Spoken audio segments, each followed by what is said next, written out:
So what was it like in the mines during the war? Did they bring soldiers in? Oh yeah, they took them out of the army. You know, they were furloughed, and they had rules. A lot of them were Section 8, or Section 6, or whatever they call it, goofy.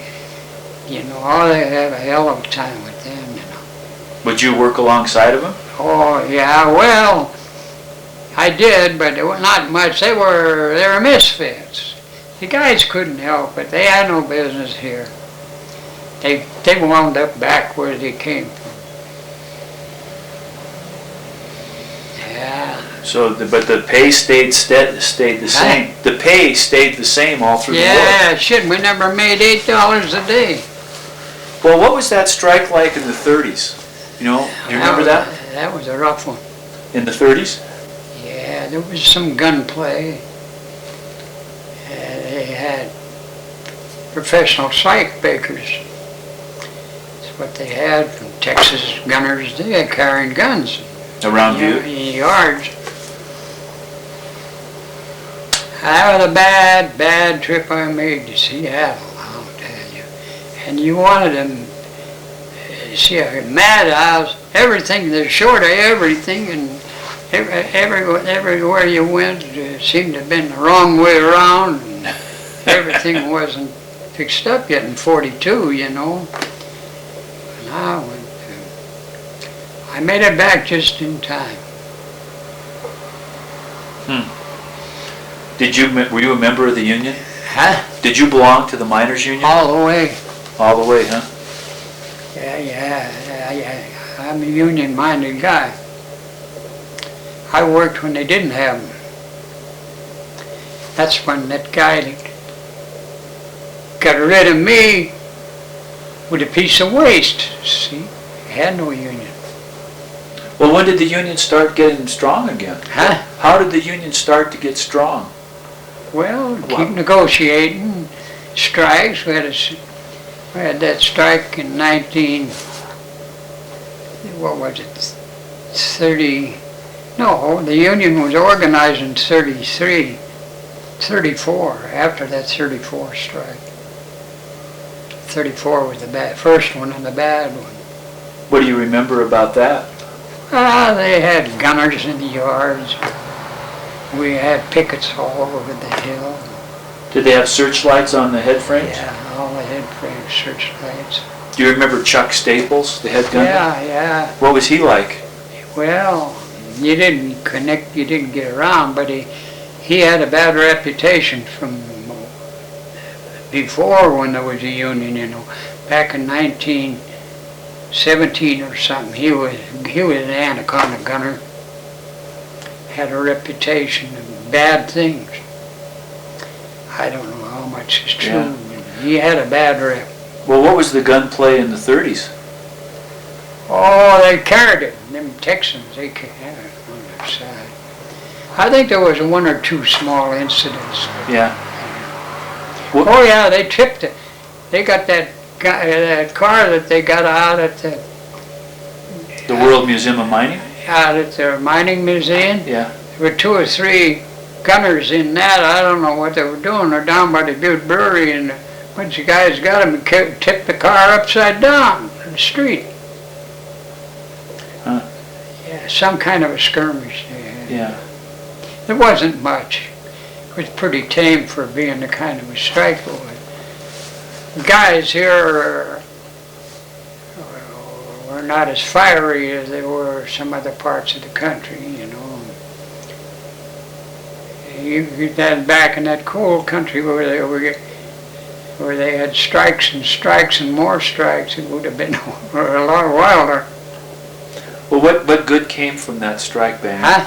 After that strike in the 30s, were there improvements? Did things improve? Well, you had guarantees of conditions, and some conditions.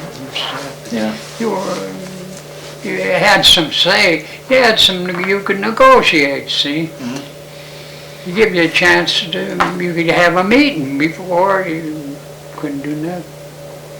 Well, what was that strike in 46 like after the war? You know, do you remember much Oh, about that? that was kind of haywire. It wasn't much. Do you remember any when they had the serenades where where the Union guys would go around and serenade some of the houses, you know? Yeah, when they tore them houses down and Yeah. when they broke up them houses. Yeah, I don't know about that, but do you remember anything about Well, it? that was 19. That strike, see, losing my bearings. That strike there, you know, they should have never, the Anaconda pulled that strike. So Is that right? they pushed that strike. Was that 46? 46. They pushed that. Well, now, why do you say that? Well, that's what they wanted to do. They wanted it that way. I don't know why, but they tore down houses, or, you know, they tore some houses and all down, and there were nobody went to jail. Well, I think they pinched a couple for a few hours or something, but they promoted the whole thing. However, the boss lived up on Centerville here. He had a good reputation. George Berryman, he was an Englishman, but he had a pretty fair rep. And he'd been bossing many years. He lived on East Center. I happened to be going up, and I hear they're tearing a house down up here. Tearing old George. They're going to tear George's barn. So I drove up that way. Here there's 6 or 8 young guys in there. I knew some kids that was raised here. There were 2 of them guys. One, the leader, one of them. He's moving a piano outside. I thought, Jesus, they ain't accomplish anything if they break that up, you know. Putting the piano out on the porch, taking down curtains off of there. There are 20 people, neighbors around there, all watching. I go, and the head guy of the company come by. What was his? Kerrigan was his name? Yeah. Huh? Kerrigan, yeah. Yeah, he was a good guy. I liked him. He come by and he stopped and he watched it and everything. Finally, he drove home. He lived at the end of the street up there, you know. And I left. They weren't breaking things up or anything. I thought, I don't know. I don't think much of that anyway, you know, in a way. And I left. Well, people that was there, they knew them guys that would tear. They were young. This guy just come back not long from France, from the war. Or was that before the war or after? After the war. After the war, yeah. He'd been a prisoner. Germany, this one guy, kind of the leader. And that's all there was to it. And it drifted on for a week or, you know, till it was over. I got to thinking about it, you know, what the hell do you accomplish with something like that? Some houses were tore right down, struck like down by the Belmont down there. And you know, the company promoted that. Do you remember a guy named Tiny Brown that was involved? Oh yeah, I knew Tiny. Who was he now? Huh? Who was Tiny Brown? Tiny was a union man. Was he? He wasn't originally from Butte.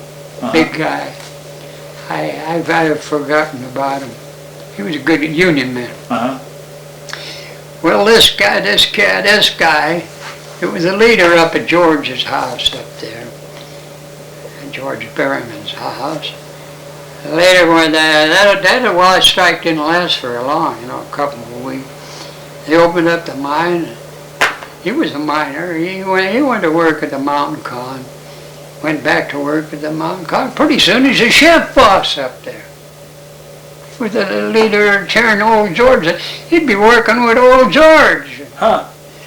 He was a chef boss, so got to figure things out from there. See? Yeah. It was company promoted, see. It didn't do nothing to him. He stayed here he was born and raised here. I'll tell you who he was, the oldest of the best. Did you know the best kids? Mm-hmm. They were all raised on Missoula Avenue. He was the older. And he bossed up the con, then he left here, was a shaft foreman over in Wallace, Idaho, of the that mine as you come into town. I can't think of the name of it now. It's still working on it. He retired out of that shaft for him. And he was the union man then, you know. Ah, shit.